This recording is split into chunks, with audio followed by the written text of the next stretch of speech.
দেখ ভাই, তুই গাঞ্জা খাইতে না মদ খাইতে এখান তোর ব্যাপার, কিন্তু তুই একবার চিন্তা করিয়া দেখিস যেখান করতে তুই এখান তোর পালা লাগে করতে নি। আর যে মা বাপে তোরে এত কষ্ট করে বড় করছে, যে গার্জেনকে তোরে এত কষ্ট করে বড় করছে, অতদিন এক সার্কুলের মধ্যে রাখছো, অতদিন এক লিমিটের ভিতরে রাখছো। তুমি বিদেশ বাড়ি আইয়া আখতা তোরা আজাদি পাইয়া বিগড়ে গেছ ভাই। আজাদিরে সহি ইস্তেমাল করস না, কিচ্ছু করিয়া দেখাস না, মা বাপরে এহসাস দেবাস না বলে ফুয়া দিসলে বিদেশ, ফুয়া বাদ মানছে না।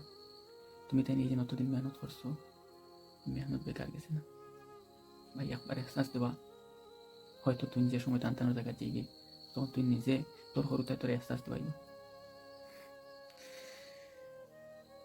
আমি নিজে অত বালা নাই তোরে কিতা কইতাম, কিন্তু এই জিনিস তো বহুত বেশি দূরে আছি আলহামদুলিল্লাহ। আর নিজে হয়তো দূরের কারণে আছি, একটা আজাদি পাইছি না, আজাদি আমার বচপন তো নিয়ে আসলো।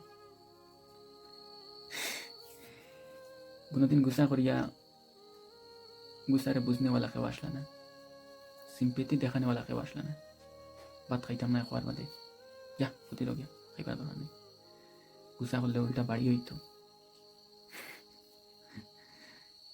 লগর যার লগে ইচ্ছা তুমি তার লগে চল, কিন্তু কোনো বাদ জিনিস বাড়িতে না জানি, কোনো বাদ জিনিস শুনি না জানি।